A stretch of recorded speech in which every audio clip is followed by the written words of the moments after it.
Undertaking ली थी कि वो सिक्योरिटी, लेकिन वहाँ हमने किसी को सिक्योरिटी में देखा ही नहीं। सिक्योरिटी में कोई नहीं था कि जो मोहतरमा को, हमारी स्टेट लीडर को सिक्योरिटी देते, या जिस तरह से वो उनका इतना बड़ा रुतबा था, उस रुतबे के मुताबिक उनको सिक्योरिटी दी जाती। ये कहते रहे हम आने से ही, जिस दिन वो आई उससे पहले हमने कोई मीटिंग्स इनसे की और होम सेक्रेटरी को कहा कि आप सिक्योरिटी दें।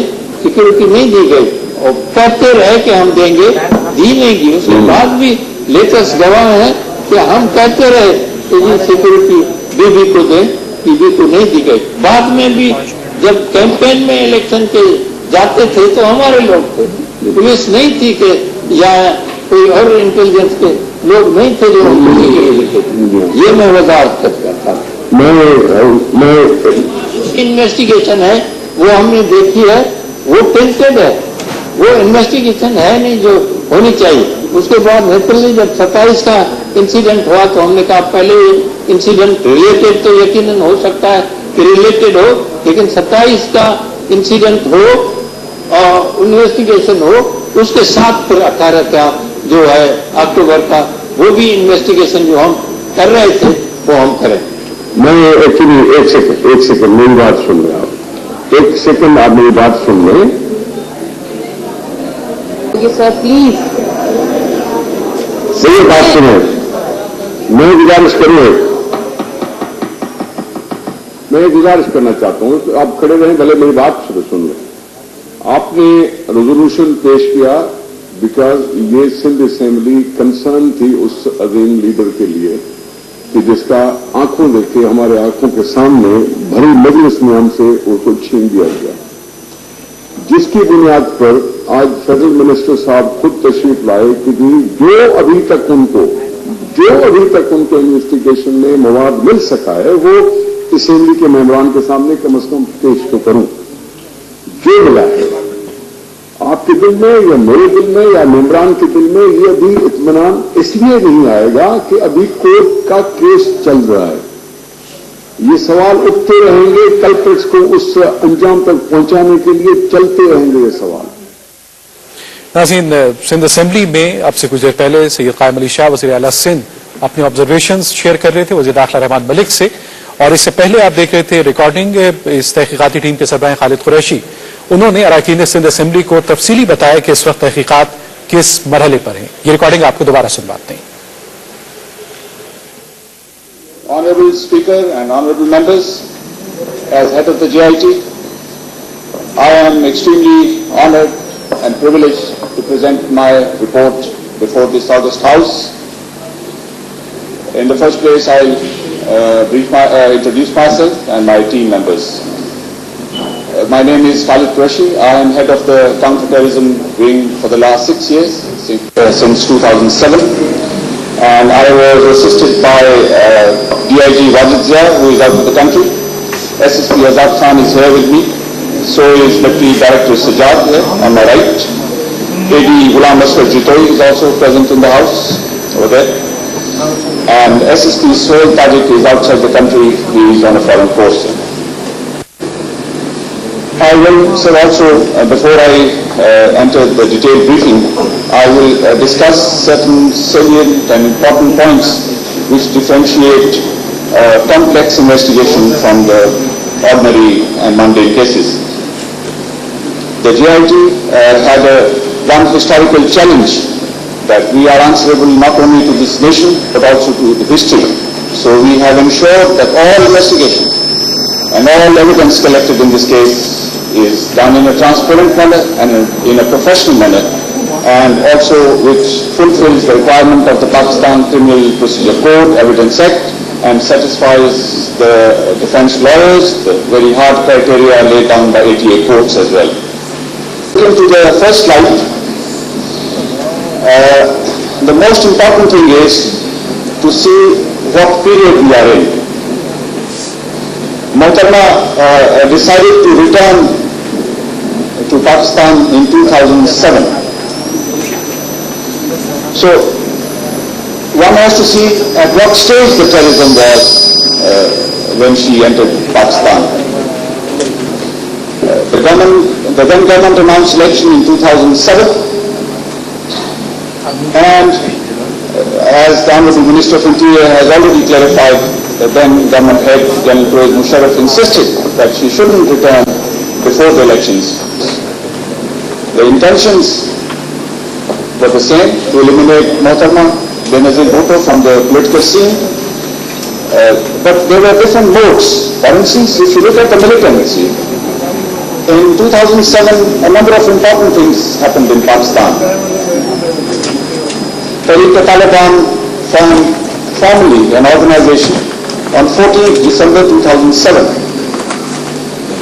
And shortly I will show you a chart to this Honorable House, which will indicate that 42 suicide attacks occurred in Pakistan before 27th December 2007. And those people who say that it came as a surprise, they forget that on the very first day when Mohtarma Shaheed landed in Karachi, she was subject of a 10th suicide attack, which according to our record has the highest number of casualties anywhere in Pakistan during the last चीजें record पे बिना record सुन जाए तो जो instant death के doctor कहते हैं वो ब्रेन जो है सेंटर में अगर हिट हो तो उस वक्त इंस्टेंट डेथ होती है तो जो आप वाली ऑब्जर्वेशन है पोस्टमार्टम की that is already been seated yes it was in negligence of the police officer then have the administration and all have been booked on it Thank you. We thank for the Minister for Interior for having come here to give us a briefing and quite an extensive one. Thank you, sir.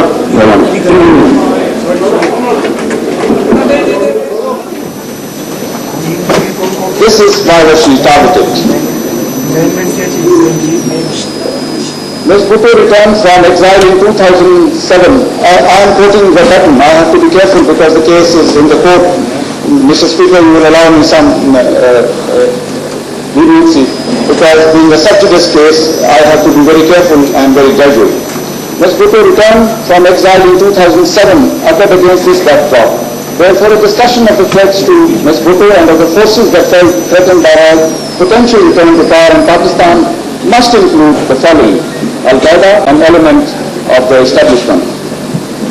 Again, another quotation. She believed that the policies she advocated, a return to civilian rule and democracy, human rights, negotiation with India, reconciliation with the non-Muslim world, and confrontation with radical Islamists threatened the establishment's continued control of Pakistan.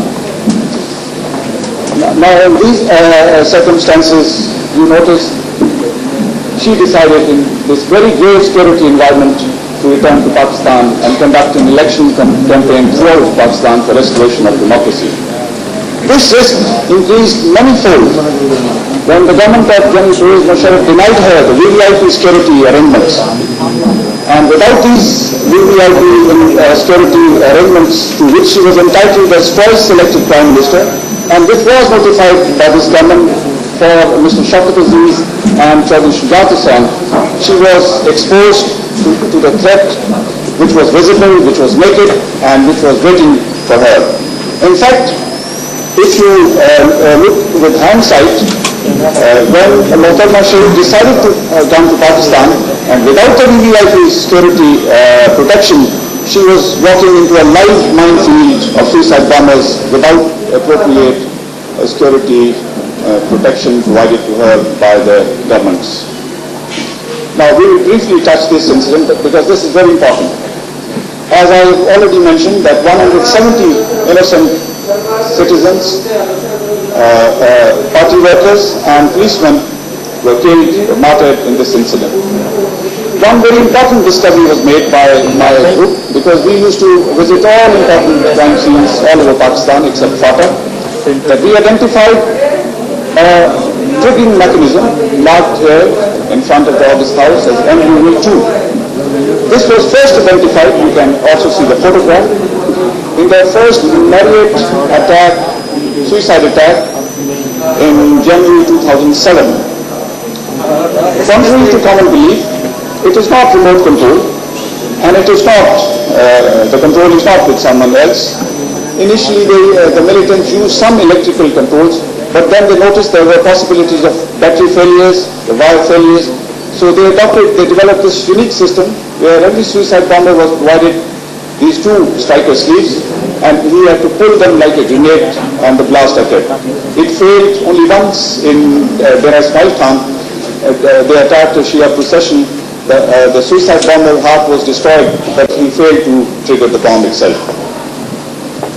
And most interesting revelation is, if you look at the second paragraph of 7 suicide bombing incidents in Quetta, Peshawar, Kohat, Charsadda, Rawalpindi and Dera Ismail Khan, the similar striking sleeves were used with the same factory number, but with a different year at times.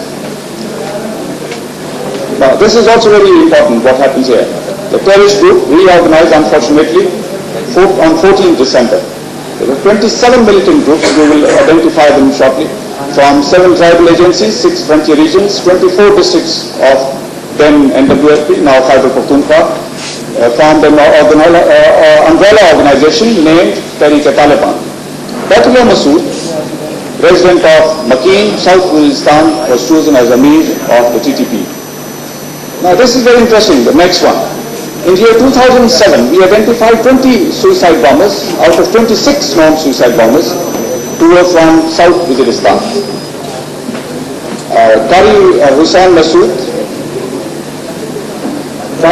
Masood, resident of Kotkay, Tehsil Sararoga, South Waziristan, operated a training center for suicide bombers. We also have a recording of this suicide bombing training center. Spin ke Gaza. He was very fond of photographing himself and his would-be suicide bombers. You would be surprised at the age of the suicide bombers.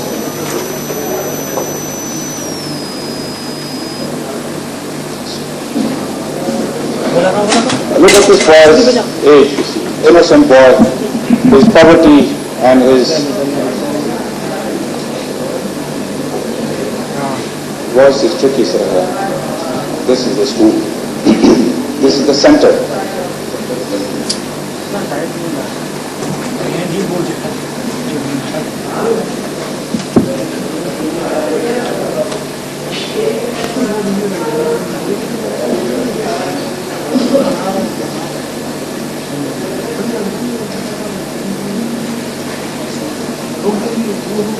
Most of these young boys present in this video were later on identified as suicide bombers. They lost their lives striking security forces, opponents, political leaders, sectarian. Because I have carried out some investigation on this video myself, so allow me to say it. This is basically a meeting.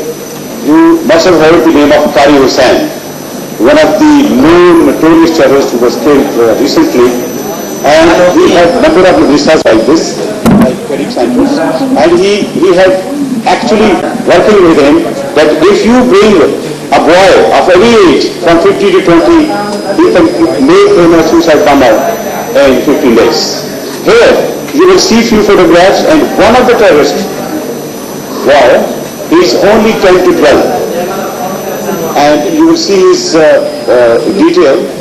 He was the one who did the biggest terrorist attack in Kabul.